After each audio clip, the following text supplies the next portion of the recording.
Hello Cruising World, Mick the Suit Guy with you today. I've kind of covered this in a few videos in the past, but it's always good to do an update. I want to give you a bit of a travel checklist of things that I recommend you do from the moment you book the cruise right up until when you do the cruise. There's been several videos out on this by myself and others, but like I said, never a bad idea to do a refresher. So we'll start from the beginning, shall we? Because some of these you want to do when you very first book, and some obviously will be closer to the actual cruise. Very first thing you want to do, and these are all just my opinions, I'm not telling you what you have to do like some people will. What I would recommend you do, the very first thing, if you haven't already done so, is to open up an account on Carnival.com or whatever cruise line you are with. We're going to gear this a little bit more towards Carnival than anything else, but you can pretty much mirror this on other cruise lines, right? So go onto the cruise line website, sign up if you haven't already done so, go to the manage bookings area and enter your booking number, and it will give you all the information from the cruise. If you're within a year, you can usually start booking things like shore excursions and specialty dining and all that good stuff. Usually from a year or more out, they're not usually available yet, but keep tabs on it. So it's there, right? So you've got everything you need to know. Second thing I would do would be to download the app for that cruise line, the Hub app on Carnival, different apps on different cruise lines. I know a lot of people want to just switch off and turn off. Just making sure my microphone's on. I've done this before and I've done the whole thing and I left the mic off. So that was just a check 1, 2. Download that app. On Carnival, it's called the Hub app. These are very, very useful. They give you so much information. Some cruise lines more than others. Carnival, for example, every day it will show you what's happening. It will show you the menus in the dining room. You can look at your account and see what you've spent. So much information on there. It's not even funny. You can book shore excursions, spa, everything. There's so much you can do. Some of the other cruise lines, what I like over Carnival is that you can actually see that in advance of the cruise, like Celebrity, Virgin. You can actually go in there a few weeks even before the cruise and see what's happening, help you plan even more. Like if you go on a Virgin cruise, for example, you want to do one of the shows, you can see the shows in advance. You can't book them till you get on board, but you can know what the shows are, and when you get on board, book them straight away because their theaters are smaller and they will sell out. And as soon as you get on board, there'll be a line. Get in that line and book that show would be my recommendation. So download the app for that cruise ship or a cruise line would be a great thing. There's a lot of Facebook groups out there. I'm torn on whether this is a good idea or not because personally I think there's a lot of people that think they know more than they do. So if you do join a Facebook group, go in with open eyes. Don't necessarily listen to everything that's said on there because a lot of it is inaccurate, but they can be very helpful. Meet and greets, events they have on board, get to know new people and stuff like that. But anybody making statements about things, take it with a pinch of salt because they may be correct, but they may not. We'll leave that there. So Facebook groups are good for some people, not so much for others. So that's kind of an optional thing, but you can track what's happening through the cruise.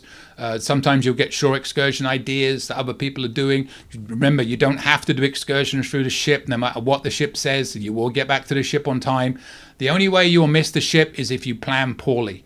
All the local tour guides, they know they'll be out of business if they don't get you back. And most of them give you a back to ship guarantee. So most of the people that miss that boat are not people that did private tours. They're people that did their own tour, went to a bar, lost track of time, too lazy, just didn't plan properly. Plan properly and you'll be fine. You'll save a lot of money on the excursions and you won't be overcrowded, etc., etc. Watch my videos, you'll see I'm not very keen on cruise excursions. A big one, a very big one, and do this early, like as soon as you book. Make sure you got all the correct travel documents you're going to need for the cruise.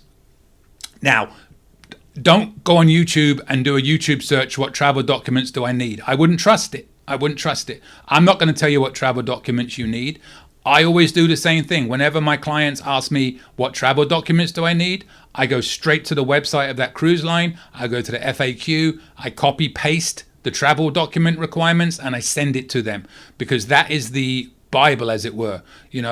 Don't trust anybody other than the source when it comes to such important things as travel documents would be my recommendation.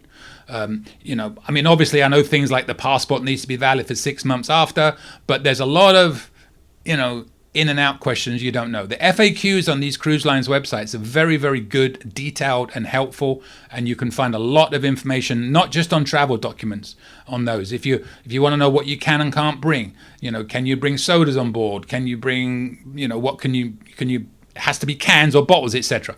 All going to be listed in very great detail on the FAQs on the cruise lines website. So it's a very good referral place to go to, and that's what I recommend you do.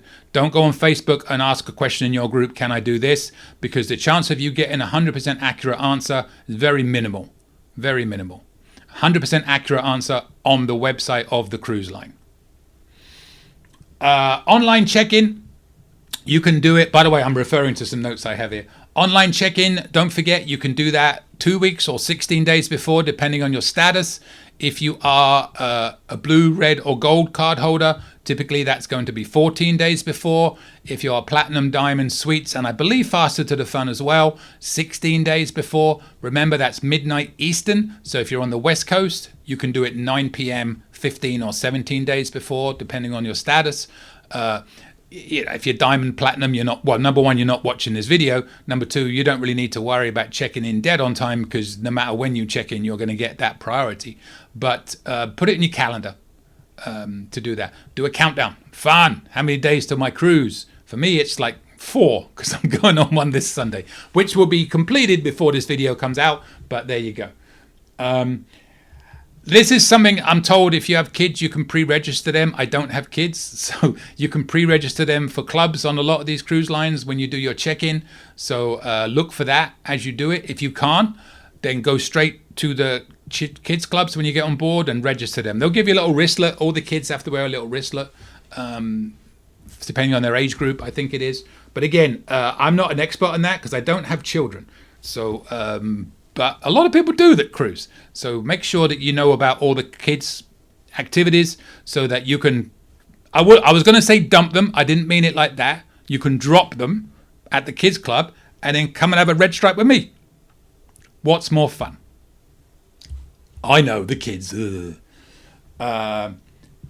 Make sure you print your boarding passes and your luggage tags, etc., etc. Put them on before you... Now, you can go on Amazon and you can buy these kind of cool little covers and you can just attach them to your case, and then you don't have to worry about stapling. When we started, we used to staple the luggage tags and they can easily fall off. Go to Amazon, you can buy these little plastic covers and you can just wrap them and they're very secure on your thing. A tip that we put out recently, and this is one from Julie, was put an extra copy inside your case when you go, because if you lose your case, somebody opens it, they'll know what cabin it was for if the tag falls off. Genius, huh? Who would have thought of that? But that's something you would do right when you go on the cruise. Maybe bring copies of all your important travel documents. Make a copy on your phone of your passport, birth certificate, etc., just in case, so you have an emergency backup. Did you know if you are in a port and you miss the ship, and the ship's sailing, very high chance what they've done is they've gone into your cabin, got into your safe, taken out your important documents like your passports, and left them ashore with somebody. They don't let you know that, but I'm led to believe that's what happened. So now you've got to find out who that person is. I could imagine some people just showing up, seeing the ship's gone, and then just leaving and not knowing what to do, getting back, trying to get the documents back off the ship, and oh no, we left them in the port. So be aware of that. Look for somebody at the port and see if your travel documents were left behind if the ship did leave you. Hopefully that never happens, but just in case that could happen. And I wish they would do this when they do and I've said this forever, airplane mode on your phone is vitally important.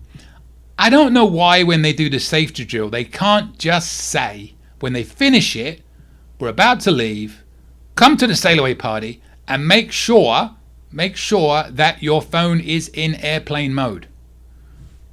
It would be so simple and it would save people so much money, because I guarantee there's always people that forget to put their phone in airplane mode. So you've got roaming charges from the time you leave until the time you realize, and that can be in the hundreds of dollars if you're not careful. It's kind of a big one. So always make sure your phone is on airplane mode when you leave. If you're in certain places like New Orleans, you've got plenty of time because you ain't getting out to the ocean for about 5 hours after you leave the port. But a place like Miami, you're out pretty quick. So it really bothers me that they won't say that. But anyway, who am I? Who am I? What else did I have down here?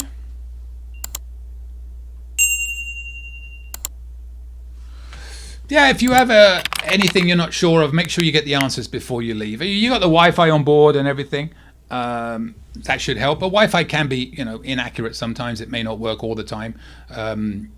But the key things are: set up that account, download the hub, make sure you know when you're checking in. Travel documents is really important. Without the right travel documents, guess what? You're not cruising. Don't leave that till the last minute. I recently went on a cruise, and I got my citizenship, and I had to go for my oath ceremony on a Tuesday, and I was cruising that Saturday. And I suddenly realized, hang on, they're going to take my green card away. So I have no documentation. I have a British birth certificate. So there's no way I'll be able to cruise. So I found out that you can actually go if you have an emergency travel situation and you don't have your passport or whatever. You can make an appointment. You can go to that place, but the problem is it's usually only one place per state. And for us, it was in Miami. So Tuesday, I did my oath ceremony. Wednesday morning, I set an appointment and I drove down to Miami from Tampa, which is not a short drive. Got my passport in 3 hours. I drove back and was able to go on the cruise that Saturday. But you can also expedite if you're not traveling immediately, and you can, at least today, about 3 weeks, you can get your passport back. Get a passport. I don't understand why people still insist on using birth certificates. It doesn't cost that much to get a passport if you're in no rush to get it. Get one so you have it. They're valid for 10 years, and it'll make your travel life so much easier than having to worry about birth certificates all the time. But yeah, so just be prepared. That's a big one. I don't understand why I constantly see people, oh my God, we travel in 4 days and we can't find my husband's birth certificate, etc., etc. That's on you. You should have had that ready 6 months ago. As soon as you book the cruise, you make sure you have all the documentation ready, put it in one safe area, and you're good to go. Right, that's it, really. I don't go too much. There's so many other things you could say. What are your favorite suggestions for people that are maybe new to cruising? If you cruise a lot before, what would you recommend that they do before they cruise? And we're talking from the point of booking the cruise to the point in leaving. I don't want to bombard you with 50,000 things, but that's just some of the key things that I would make sure that you remember. The kids thing, I don't even know what that is, but I thought I'd throw it out there because somebody told me about it. How's that for blunt? I guess that's it. Subscribe to this wonderful little channel if you'd like to. Send me your tips. I do a tip every Monday. Send me if you've been on a cruise, send me what you liked and what you didn't like about the cruise, your pros and cons of the cruise, and I will gladly read them out for everybody. I do not read them in advance. I read them as I record, so be warned of that. If you have any questions, my email is coming up, which is the same place you would send your tips. And I guess that's about it. Yep.